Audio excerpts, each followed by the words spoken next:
Hello and welcome to the Jaunty Mantis. This is a podcast about tabletop role-playing games, the people who play them, and the various nerd garbage that we discuss behind the scenes. I'm your co-host, Matty. I'm your other co-host, Jesse. And we are two curious gamers who are looking for creative questions. And that's what we do on this podcast. We ask each other creative questions, and then we meander about them and divert into other topics and sometimes get to the point. But this is season 2 of the Jaunty Mantis. And for season 2, Jesse, what are we doing? Creations without number. That's right. This whole season is devoted to the creative process using the wonderful library of Kevin Crawford. So our first foray into this project is with a book called Cities Without Number. It's a cyberpunk campaign. We've done 2 episodes already describing our setting, creating our setting, using the creative process and the chemistry between co-host Jesse and co-host Matty. But Jesse, what are we going to do in this episode? Well, slot and run, chummer, because we're making a mission. Hell yeah. That's a cyberpunk crossed idiom there. Sorry. Shadowrun thing. Why are we creating a mission? We have not we've talked a little on the show about adventure design, but we've never really gone through it. And I think it might be helpful or instructive or at least interesting to see a systematic approach applied. And Mr. Crawford has written a pretty great systematic approach. That's right. And also, I think this kind of piggybacks on something you said in another episode. What did you call it? White rooming, where you create characters and then have them fight in order to like learn the system. I think this came from your friend George. Does that sound familiar? Okay. Yep. So for me, there's a version of this which is creating the first adventure. Like for me, when I create an adventure, if I'm using a customized campaign setting or an original idea or a semi-original idea, I will find out really quick what works and what doesn't work when I sit down to try to actually plan out the adventure. But I think it's important that we stress the fact that we are not writing a Bible. We are not writing a novel. We are not even writing an adventure module. We are just coming up with ideas for an adventure. And this will have the normal caveat that we put in the other couple of episodes. Jesse and I have been lifelong friends. This is my best friend. I love this man. And we have built our relationship based on the creative process and, really just like keying off of each other's ideas and having fun with it. And by no means do we think that this is how everybody should do it. And we invite you to find your own process to do it. We just thought this might be helpful to hear us do it. And, I'm a person that likes to watch other people in order to learn from them. I'm a learn by doing person. So this is our equivalent of a learn by doing kind of thing. Yep. Okay. Jesse, shall we review the high level? The year is 2350. In the frozen wastes of the ocean, a tower rises. We basically have set our cyberpunk game in this kind of tall tower ecology in the middle of this frozen ice. There's a huge problems in our world are a caste system and climate change of it being freezing cold. We've kind of fleshed out some of the one district of the city, the mid-tier canal district and parkland being replaced by grand construction. We've created some gangs, the ethical horde, who make money from lobbying the city government. That's right. We've made a couple corporations, the Nova Union, who specialize in education. But they are incredibly vengeful, and their low-level staff are zealously loyal. They all have goals. We've got the Phobos Union. We've got a couple people such as Christian Bald in the city government. He has ties to the ethical horde. And Georgina Akeem, the cunning person with a forgiving temperament and an irrational hatred for a class or type. They hate their current job or boss. Nigel Van Gool. And then we have a fixer named Telmore, Oh man, I remember now rolling up Telmore. Telmore is like a sleeper agent for a foreign tower. Totally. They have had rebel or terrorist ties, foreign agents of an outside power, but they pay noticeably better than most people. And they're a new face with little, that dude is up to no good. Yeah. Yeah, that's a big surprise waiting to happen. Yep. Yep. You've been working for an enemy of the state. So Jesse, when you start working on an adventure, how do you find a good starting place? Like my process begins with trying to stay small. I want to focus on the small. That's my thing, is like let's focus in on the town the players or characters are from, or the moment in which events start to change. Let's think small scale. Let's work on a very efficient, minimal detail level. What about you? I buy a pre-written campaign and read it. Perfect. What do you want to do this time, though?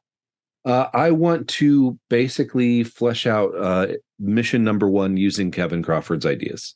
Okay. And does that start with a page number in the Cities Without Number book? Yes, because as a reminder, you should buy Kevin Crawford's book, but he does make a free version available on DriveThru for you to test it out before you buy his book. Please buy this man's work so he makes more. Yeah, but check it out. Check out the free version, and then when you fall in love with it, buy it. Yep, page 132. All right, creating and running missions. Okay, cool. So let's do a district scheme. There's a template for this on page 134. Okay. And it basically creates a whole scheme, because this is an overall, this is not one mission. This is a structure that missions are going to occur in and resolve around. This is an overall plan over a period of time that one of these factions we've created is going to be doing. And I'd like to focus on the ethical horde. Perfect. And one more time, what is the ethical horde for the listeners? The ethical horde is the incredibly numerous street gang whose main source of income is lobbying the city government. Mm-hmm. And the ranks of the ethical horde are in contention. Why?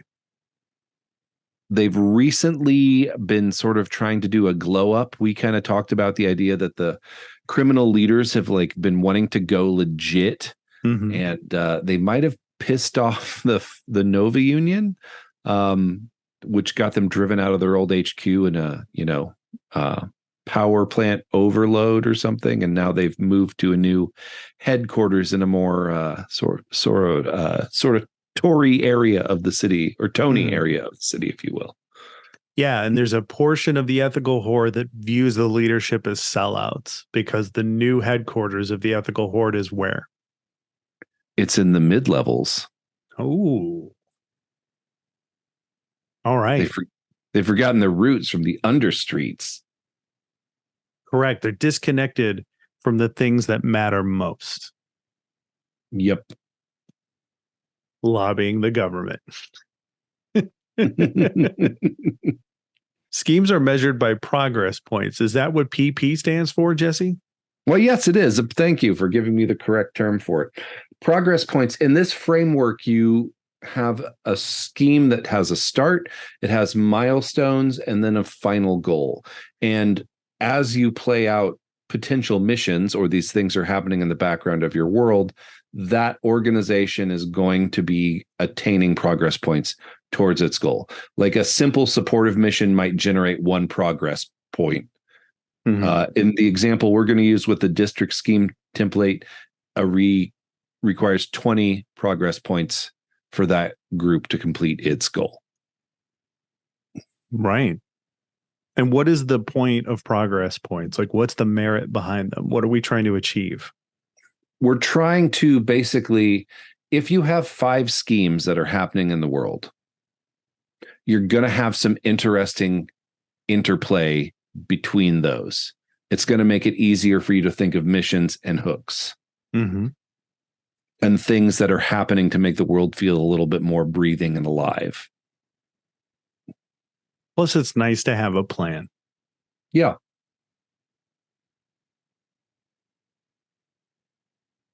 All right. So we're going to roll on our first D20 table. to get a scheme goal. I got a 14. A 14. Make a profit. Make a profit. Not a profit in the sense of fortune and foretelling or prophecy, but profit as in currency. Yeah, this plot is simply about making a huge amount of money via a sale, agreement, alliance, or service rendered. If it's carried off successfully, the schemer expects to be greatly enriched by the profit. Okay. So how are we going to force them to make a profit? What is this around? I don't know yet. What kind of things are profitable, right? This is a frigid environment. Heat is valuable, and energy, weapons, and resources have been used to spy on the public. I think I remember that from our previous episodes where, there are many machinations in place. You have weapons sellers where the weapons spy on the people who use them. Information is very important in this world. And since our characters are starting out at the street level, then they should be making profit to get heat. So they should either be trying to acquire heat or acquire the means to purchase heat. Yeah, I've been thinking about this too with the ethical horde. Like, what does that mean to lobby the city government? Because we've kind of gone in a couple different directions on what the city government is.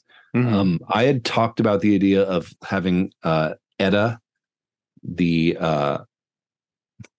the Emergency Disaster Authority, is sort of like the city government that rules over the city, even though the corps are very powerful. Mm-hmm.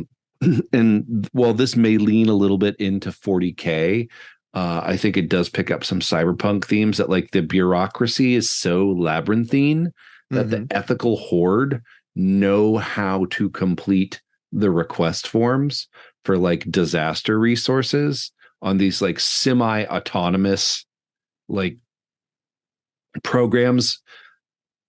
Maybe they're run by like semi-autonomous AI or something. But the ethical horde knows how to press these buttons. Mm-hmm. And so maybe they're looking for a big score of like heat to sell. All right. I love it. And where can they get heat? How is heat supplied throughout this city? Did we ever cover that? Like, is it transmitted in a series of tubes like the internet? Yeah, I think we had this source. Big heating pipes. Okay, so where are we going to start? What page number? We're going to start on page 144. We're going to create some mission tags. And I know you've talked a little bit about having tags in your process. Mm-hmm. I was re-listening to an old episode about what you do for adventure design, and you said you just strip it down to tags like statue, sword, that kind of stuff. Kevin does the same thing. He's a genius. Mm-hmm. So one of the things that's really cool is we're going to roll 2 tags and we're going to mix and match them. Okay. So each one of these tags has a little coding system of the letters E, F, C, T, and P. Would you like to guess what E stands for? Ooh, what does it stand for? Enemies. Oh. What about F? And friends. And what about C? The twist, complications. And what about T then? Things, the MacGuffin. And then P? Places. All right. So we got enemies, friends. What was the C one again? Complications. Okay, so we got enemies, friends, complications, twists, and P. The complication is the twist. Enemies, friends, complication, things, places. Okay, one more time. Go for it. Each tag will have enemies, friends, complications, things, and places. Perfect. All right, do you want to give an example tag on a mission tag? Yeah, I'll just start with the first one, which is abandoned town. Okay. So there's a list of possible enemies for an abandoned town. Crazed gang boss in the ruins. A beautiful, I almost said beautiful, a brutal scavenger chief, although beautiful scavenger chief could work too, or a monstrous spawn of the wreckage. I want that one. Yeah, all potential enemies you could run into in the abandoned town. And then F is a desperate friend, is a desperate local who refuses to leave, an investigator seeking the truth of the downfall, or a pioneer trying to revive the place. Complication is the place is still in the process of abandonment. Scavengers are pillaging it actively, or the cause of the abandonment is still an active hazard. Things are precious things lost in the downfall, actionable proof of a corpse culpability, tech or resource that could revive the town. And then the place is a desolate public gathering place, a crumbled residence tower, or a building smashed by the cause of the ruin. Nice. So you got who you're working against, who probably hires you, what makes it hard, the thing you might want that's valuable that sends you there, and then some of the places that could be thematic for the scene. And man, that's a cool system. Yeah. It's almost like he did all the work for us. Yeah. And then just let us do like the fun talky parts, right? I know. Like that's the beauty of these books. I can't stress it enough. Like this guy just did all the work for you. Like all you have to do is be like, maybe this, change this from brutal to beautiful, whatever. Just he has we're not talking about it this season because it's not a genre we're very familiar with, but he has one for creating your own Cthulhu mythos and being like occult investigators. And I rolled a mythos up once and it was wild. That's fucking awesome. All right. I can't wait to roll some virtual dice on a Google Dice Roller. Percentile, please. All right. I got a 17. Breakthrough tech. All right. Breakthrough tech. And what's our other one? Our other one is... Our other one is 42. 42. Forbidden tech. Oh, wow. A tech adventure. A tech war, if you will. I know. William Shatner's tech war. All right. Breakthrough tech. All right. Breakthrough tech. The mission involves a significant technical advance. Though this innovation may be in some esoteric industrial process or chemical synthesis, valuable only to a few producers. Everyone around it knows it's important. However, and the first corporation to get its details can expect to profit richly from it. Okay, so what qualifies that? Well, let's get the description of forbidden tech because then we can mash them together. Oh, perfect. I didn't know if we were doing these in order or mixing them up. I love mixing them up. Forbidden tech. Why don't you go ahead and read forbidden tech? Sure. Half of what's in an operator's pockets is likely illegal in the city, but this mission involves a piece of tech that is really illegal. It involves bioweapons, poison gases, large-scale military explosives, unspeakably vile VR chips, or something else that no cop or corp security can afford to ignore. Someone may want the tech, may have the tech, or may be trying to get rid of the tech without it being traced. I love that last part. Trying to get rid of the tech. Cool. Oh, okay. We talked, I think, a natural holder for this mission, the person that needs this mission done. I want to say it's the ethical horde. Okay. Why? And I think through some process, whether there's like cleaning out the ruins of their lower city base before the move, or whether they got some weird paperwork formatted to the city government and got something. I think they got their hands on basically a cheaper manufacturing process for whatever heat chemicals Volga community uses. Like, this is a thing that could put them in competition with Volga. Well, that lines up with how we fleshed out this setting, right? Because we said, the twist behind the technology that provides the heat is it's ridiculously easy and cheap to produce. That's its big secret. And we also discussed it, a big threat to it being an unstable version of its competition. Yeah, the only reason that it's expensive or scarce is because Volga is made it that profiteering off it. Yeah, they're hoarding it. Yeah, and making it seem like its value is way higher than what it seems.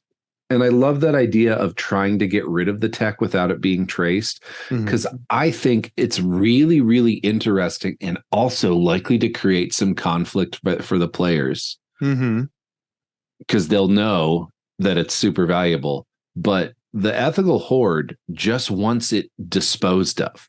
Like, they want this information out of their systems.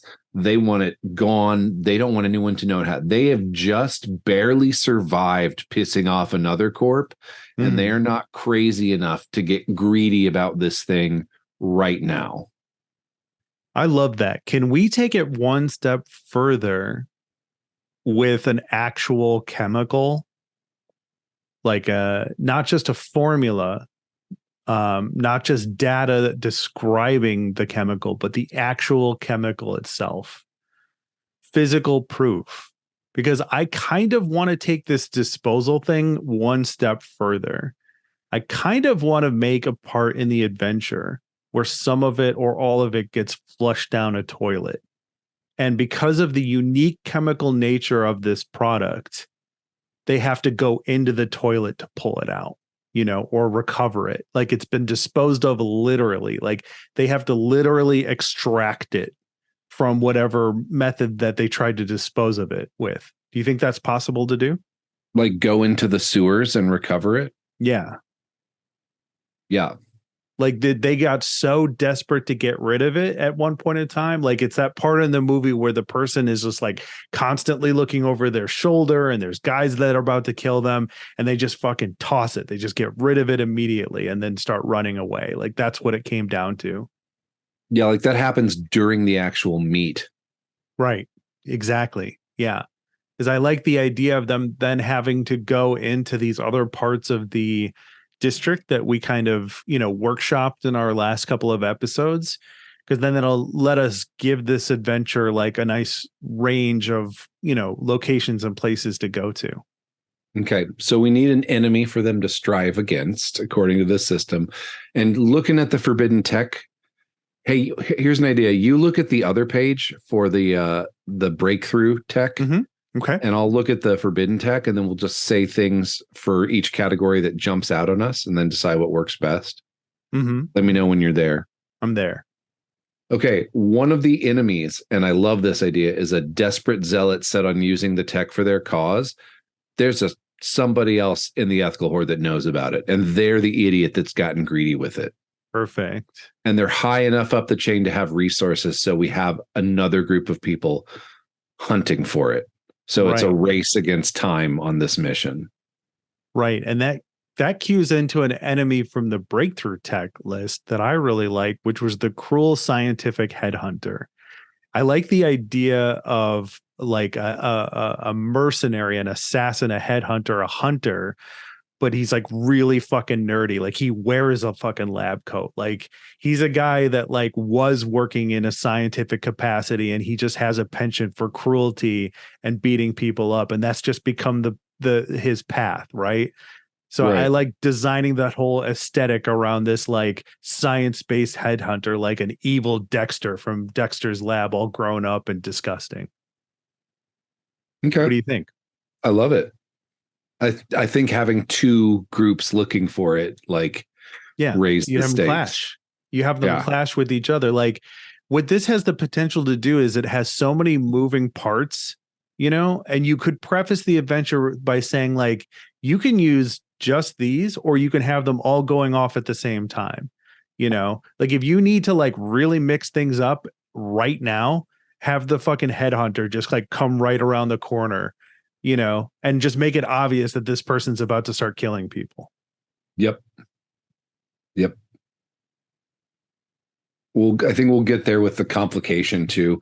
Do you got anybody on the friends list? I got something that's likely, but I want to hear yours first.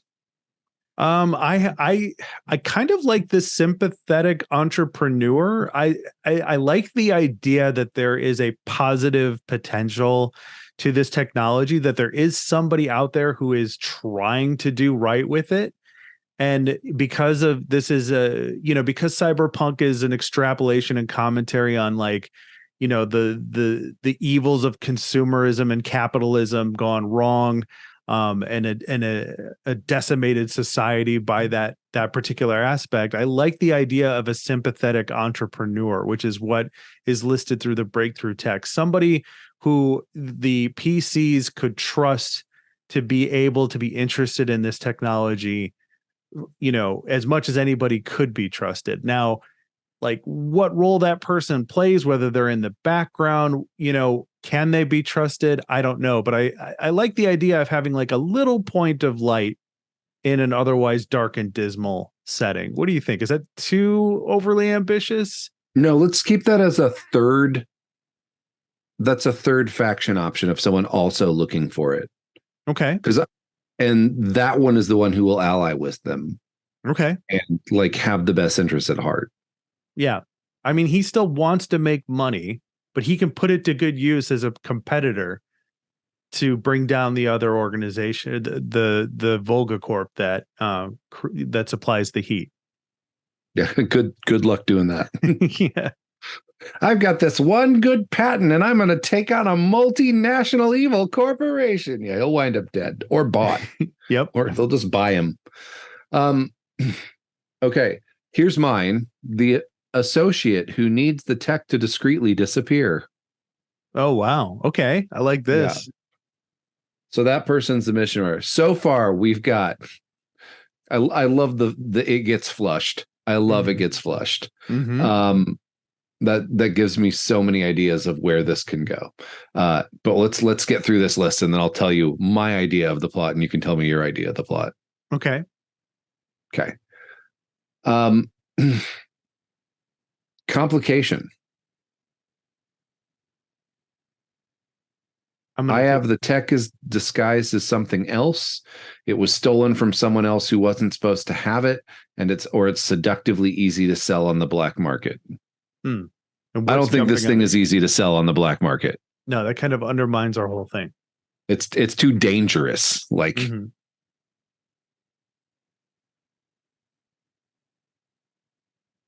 well, you got anything for complications on breakthrough? The tech is very dangerous to manufacture, which I really like. I like the idea of setting the stage with these seemingly random explosions that happen off in the distance. I like the idea of when this gets flushed, there's a timer on it. I'm a big fan of timers ever since we had that one conversation about your Age of Sigmar game and putting a timer on the party to keep things moving. I like just put a clock on it. Yeah. I like the idea of there being a timer on everything. Like if you do not do X, then this happens, right? So, with that, if it's very dangerous to manufacture, that also does add an element to the cyberpunk setting. Like everything is inherently dangerous or problematic, right? Like, otherwise it's like, well, why is this a dystopian society if they have an easy produced, cheap energy source? Like that should be the salvation of this setting. So I kind of feel like we need like that kind of twist to it that like, no, that's super on the nose for cyberpunk. And there's no problem with being on the nose for cyberpunk. Yeah. Yes. If you have the means of production, it's super easy and cheap to do it. But if you're the only one with the means of production and you have this brutal caste system, it's not going to get out that it's super easy. And you've got the manufacturing for it. I think one of the things to do, I worry about this, if it's going to break down or explode on a timetable, it's not as interesting to get, but I have an idea. Maybe there's like a chemical marker that's breaking down. Okay. And that chemical marker can be used to trace it with the right equipment. All right. I like that. Yeah, let's do it. So then if they don't find it, it could wind up in somebody else's hands. Gotcha. Okay. And the whole thing starts over again. All right. Yeah, that works.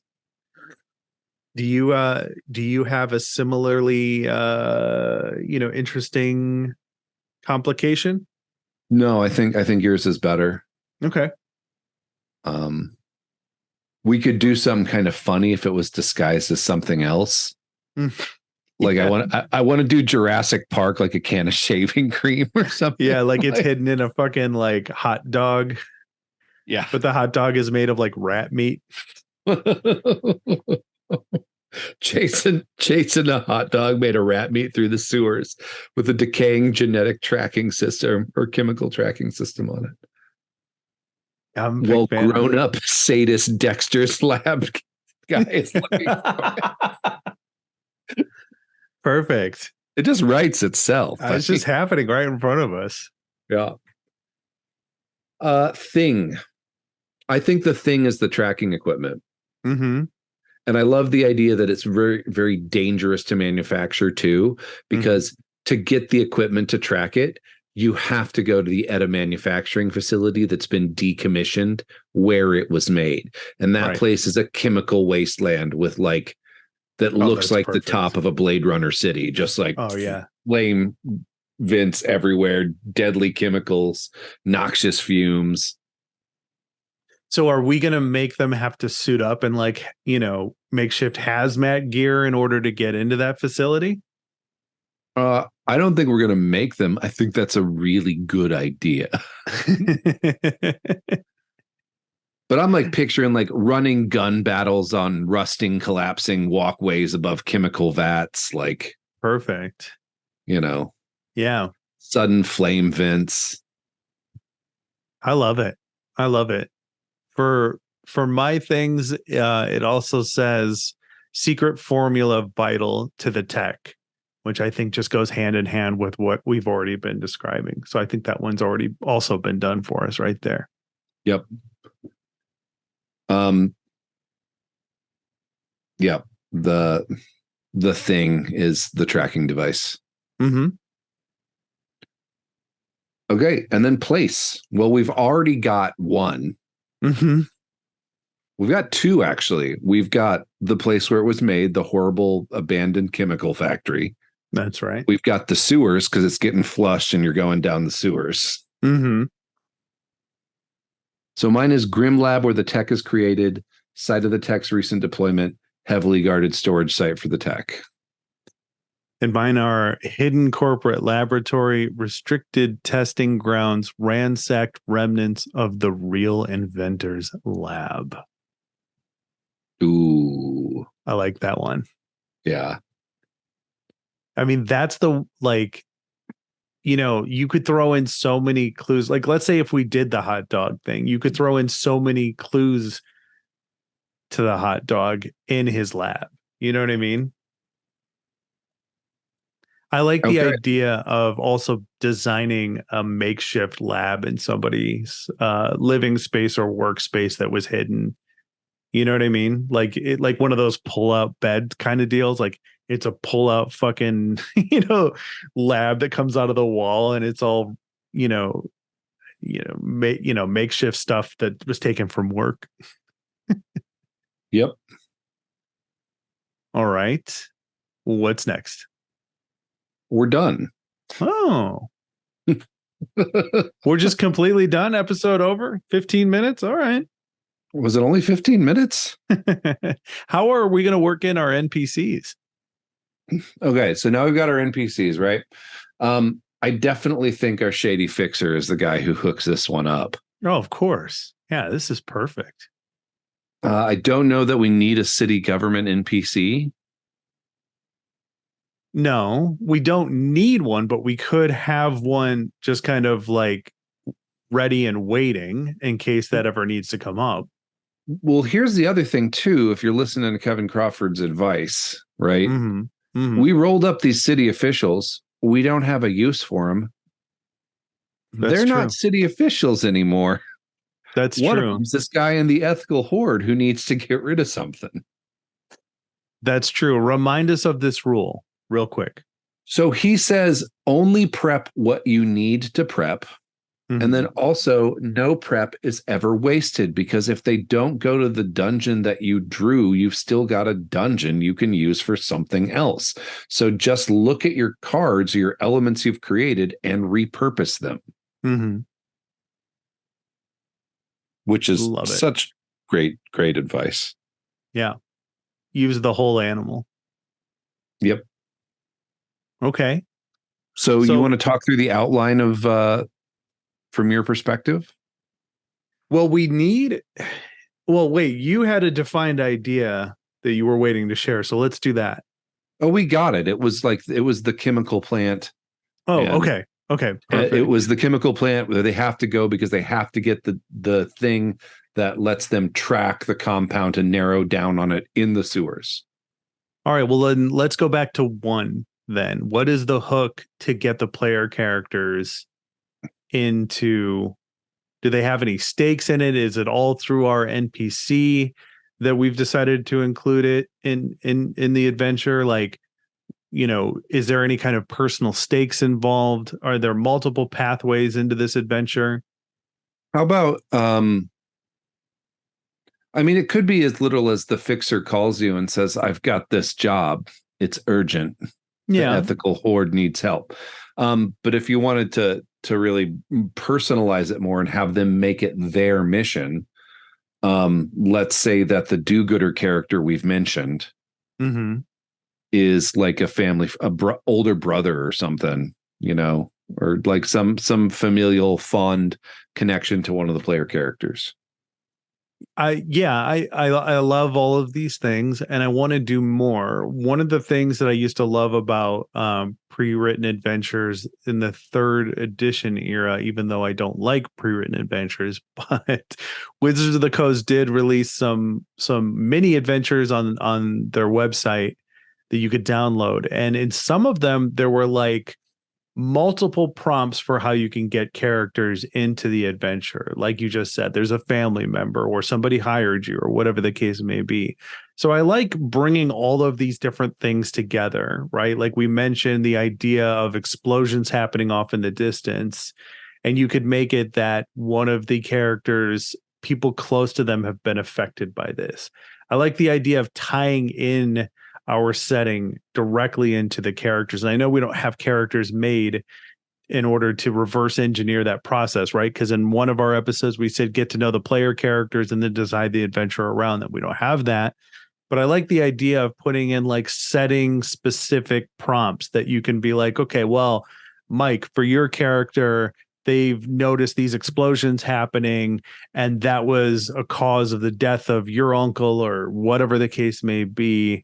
And this is like very important to you that you discover why this happened, because it seemed random out of nowhere. And you're desensitized, your character is desensitized to things like this. But for some reason, this really matters. Why does it matter to you? Why did this event matter to you? I like the idea of the writer's room approach of the apocalypse world system of like bringing the player characters into the story. Why does this matter to you? What is it about this sympathetic entrepreneur? Why will this product work? Jesse, you're playing in my game. Your brother is the sympathetic entrepreneur who has a plan for this product. Why would this work? Like, why does this have a shot of working in this bleak corpo environment? I don't know that I'd go with the aspect of hope that early on, to be honest. Okay. Is it okay if I come back with another pitch on that? I'm not trying to crap on yours. No, totally. I would say you have a cousin, you grew up together. He's a really good guy, and he actually made it. He made it out of the mid-tier. And he's been working on these products. You guys talk once a week. What do you usually talk about? Right. And then be like, he hasn't called you in 2 weeks. Yeah, I like it. And then they could go find the ransacked, like, that's another hook in. Right. Like they go to his apartment or whatever. They find the ransacked lab that he has. Right. Yeah. It's been tossed. They find some sort of like data code that in some cipher they used as kids. They got missed. Right. Leads them to the next place. Which you can ask the player about their character. Like, you guys had like a special code or a cipher, a way you communicated when you were kids. What is it? Like you don't have to come up with it exactly, but what is it? Like a puzzle? Is it like a series of numbers? Like, just off the top of your head, like, give me something to work with. Right. Yep. Like, bring the player into it. Love it. And then of course we also have the option of the fixer. Like if you got a more mercenary character, a fixer calls you. Mm-hmm. Yeah, and you could also make somebody. I want to bring this like nut job into it, that like there's a rumor on the street that this guy's on the prowl and everybody's talking about it. Like there's this weird thing that happens for me in movies and TV or books where there's that person that has like street cred, and they go to like people who are like sort of kind of criminals or around criminals, and they're like, what's the big score? What's the thing happening on the street? What's everybody talking about? And I'm like, God, this is such a cop out, a way to transmit the story. I mean, I don't know how else you do it, but like people are just like freely talking about it, and then it leads them right to the guy. It just seems really weird. But in a role-playing game, that's perfectly acceptable. So I like the idea of being like this Psycho Dexter is out there. This like a science assassin is out there in rumor form. And I like the idea of not necessarily tying it into the characters, but definitely putting a seed in for a player character to follow. What do you think? Yeah, no, that's, if they go to a meet at the club or whatever, that's what people are talking about. Like you hear people are talking like, lab coats out. Like, Yeah. I don't know. I just envision this guy with like these huge goggles and the fucking lab coat and like those dishwasher gloves. You know what I mean? Like all the fucking stereotypical images you have of like a whacked out mad scientist, right? He's got like crazy fucking hair. Yep. I love it. Looks like he's been electrocuted at least 5 times in the last 24 hours. All right. Are we going to use any mission types or anything else from the Crawford book? I think we've got a solid enough plot. Like we would just then need to look up some maps of our locations in case we needed them for just showing the players this is what it is. We'd pull some stats from the back of the book. Probably, despite the scale and scope of this run, it'd be like 1 or 2 hit die guys at most, maybe 3 hit die. If we're using this system, 3 hit die for the baddie, the big baddie, like lab coat there. Mm-hmm. And yeah, it kind of goes itself. One question I might have. So this is like another thing I do with this general outline. I want to think about recovery real quick. Okay. They get onto the hook. They go investigate. They find that they need to go get this device that can track this chemical compound, or get a sample of the chemical compound in a decayed form to upload to this device so they can track it. Wait, where does the meat happen where it gets flushed? Well, that's what ultimately we need to design that encounter would be if we were actually making this game. I would like it to be there's pressure from all sources. They're just about got their hands on the person that, has it. And then that person is in the process of flushing it. Right. So where does that happen? Like, has somebody recovered it from the, apartment with the makeshift science kit? Has it, you know what I mean? Like, have they led the person to it? Like, what are the series of events in which this play out? Right. Like, we talked about the player character having a code or a cipher. Like, what does that reveal, about it that they don't know? Like, who has it and why are like they're trying to get rid of it desperately? We have a motivator for getting rid of it because we have, fucked up science headhunter on the loose. You could play an event in a building where somebody looks out the window and this guy's walking through the front door, like he'll be there soon, or he's coming up the stairs, and like they're like the person thereafter is like, you don't understand, like we're all in danger. I got to get rid of this thing now. And the player characters are like, give it to us. And that person's like, no, and then just goes over and like throws it in a fucking chemical toilet, flushes it out. You know what I mean? Cousin. Go ahead. The cousin or whatever, getting back to the original idea, the cousin is not made good corp guy. Cousin is in the ethical horde.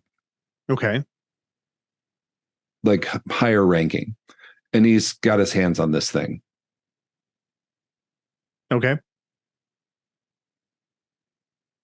So he's gone to ground with the horde, but they're initially looking for him because he's disappeared. They find him. He's in the horde headquarters or a horde like safe house. And he's talking about this. I got this. It does this. We got to get rid of it. Like, I'd love to use it, but there's too many. I feel like people are onto it. And then they see the dude walking. So it gets flushed. Okay. I think we should use the old horde headquarters. And why did we say that? We said it's being redeveloped, right? Into a new neighborhood? No, the old headquarters was in the lower city and there was a heating accident or something, but we decided that actually, like, I think Nova like got pissed off at them because of an indenture, and Nova's incredibly vengeful. So they like sent in like a corp kill squad to blow it up. Okay, then what am I thinking of? I'm thinking of some sort of like open waterway that was so there's that canal district, and then there's like the big parkland that was like the water reclamation thing that nobody was really using. So people, it kind of became like a commons.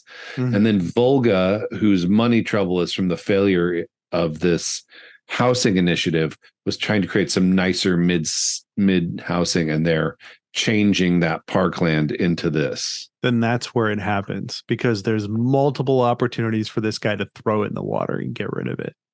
Right. Because what I like to do with an adventure is, after I start getting it fleshed out, I start thinking like, okay, now how can this go horribly wrong? Right. From my perspective. And one thing that could definitely go horribly wrong is we don't get to have our cool flush it down the toilet moment. Right. Yeah. So we need to have lots of opportunity for that to happen. Right. Like they shoot him and you're like, well, he falls over and it rolls out of, and goes into the water. Right. Like, it would be, it's not unacceptable and horrible, but it is disappointing if you're like, I want a part of this to go this way. Right. So, if that area is being developed, there's opportunities for both of these things to happen. What do you think? Yeah, it's like a wireframe, basically, like shed in the construction zone that the horde uses as the safe house for this stage, because it's construction's paused. It's almost like, I almost get the sense of like, obviously we'd cyberpunk this up to our crazy winter arcology, but like kids playing in half-built houses in a housing edition. Right. And there's all this signage on the front, like kind of World of Tomorrow style, but not really, because it's a cyberpunk dystopia. So it's like, the outside of the development area is like has all this iconography about how great it is going to be to live in this area, but everything's come to a screeching halt. So you it's all peeling and yellowed and perfect. Yes, exactly. We trash have this like filling the chain link fence. Exactly. We have this juxtaposition between development and these old waterways and the stagnation that is happening in between. Yep. Awesome. So I think that's where it should take place. Okay. So then here's the other out. Are they racing for the tracking device, or are they trying to get the tracking device and then find it before lab coat gets it? I think they're trying to find it before lab coat gets it, because I think that just adds more urgency to the situation. You know, to bring up the Age of Sigmar game again, like I don't want a lot of situations where it's like, okay, guys, what do you do? And then everybody's just kind of like silent. Nobody knows what's happening. I like a sense of urgency in games. So I want things to just constantly be happening for this adventure. Cool. All right. So they got to go to this. The hazard is the environment. Mm-hmm.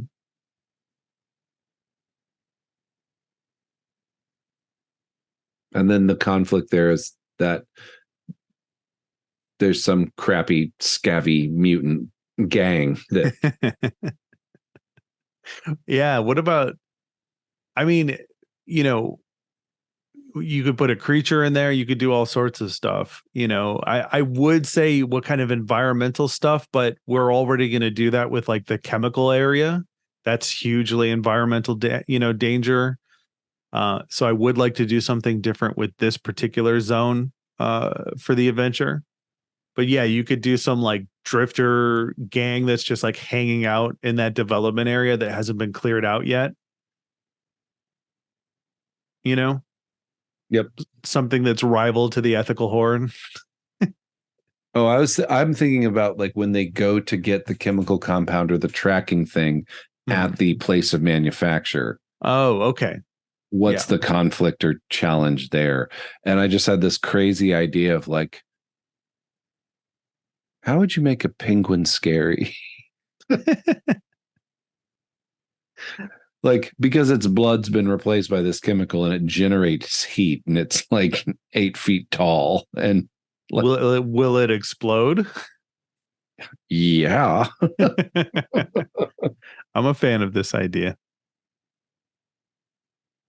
I mean, we know it evolved from a penguin. I don't think it would help the players to know that it evolved from a penguin. Yeah. But something bird-like, raptorial that moves in a surprising way and is channeling heat from within it that potentially explodes when you shoot it.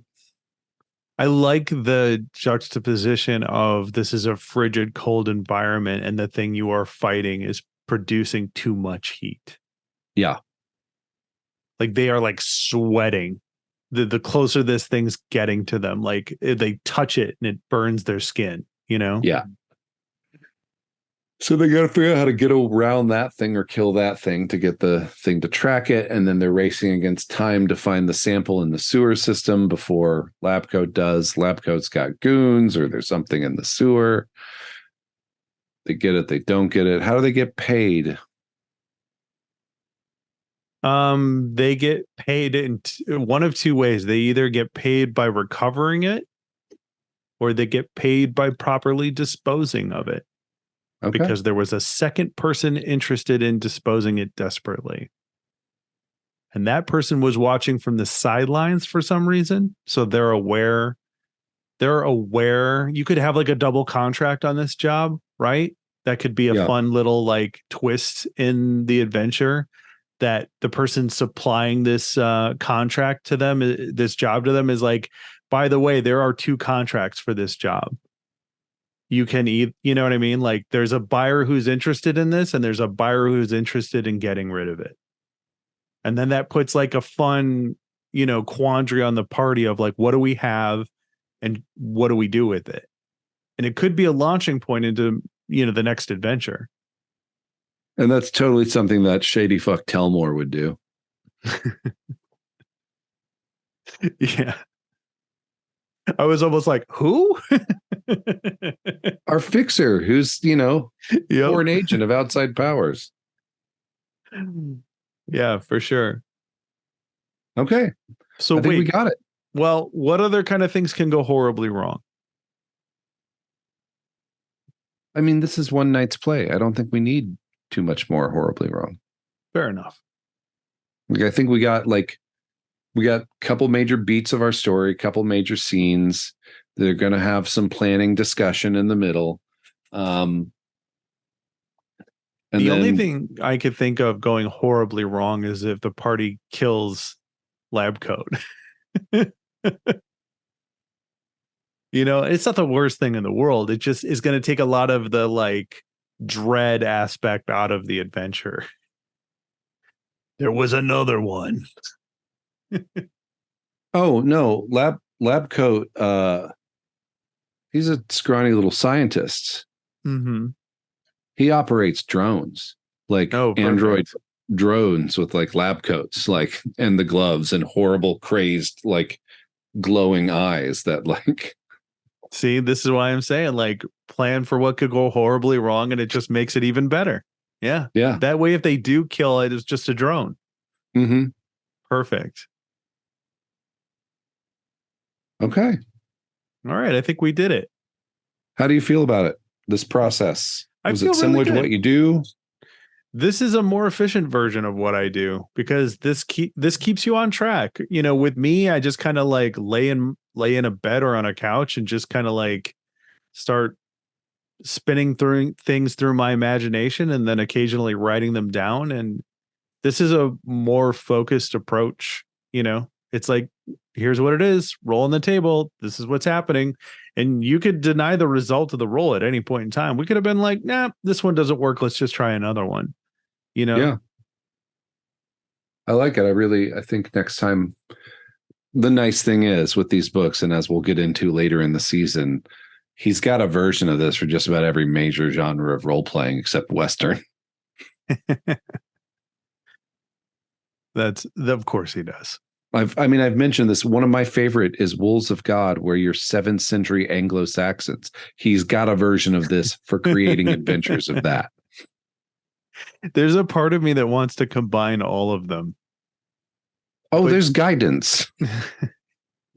There's a whole section in Wolves of God for bringing Anglo-Saxons from Wolves of God into the Stars Without Number as like, this is an out of contact human world that you discover. And then there's these crazy fucking Anglo-Saxons that live here. If we ever get to the point where we had a large enough audience and like a Patreon or something, I would be like, let's design a setting and adventure just using the tables and prompts, but like you have to jump from one book to the next. Yeah. And then we'll run it for the patrons. That'd be great. Yeah. Very weird, but we like weird. We do like weird. And listener, if you also like weird, then guess what? You are one of us. You are one of us. We are the Jaunty Mantis. We are curious gamers looking for creative questions. And Jesse, if our listeners have creative questions for us, what should they do about that? Well, you can write us an email at jauntymantis@gmail.com. We'd love to hear from you. You can also reach out on Twitter or Hex as Jaunty Mantis. I don't know. That works. That's pretty good. Yeah. Well, until then, I guess get out there and write some fucking adventures and shit. Yeah, go find the chemical marker detector. So, heat is cheap. Yeah. Hide some future tech in a rat hot dog. It's the best idea of this episode. Good night, y'all. Good night.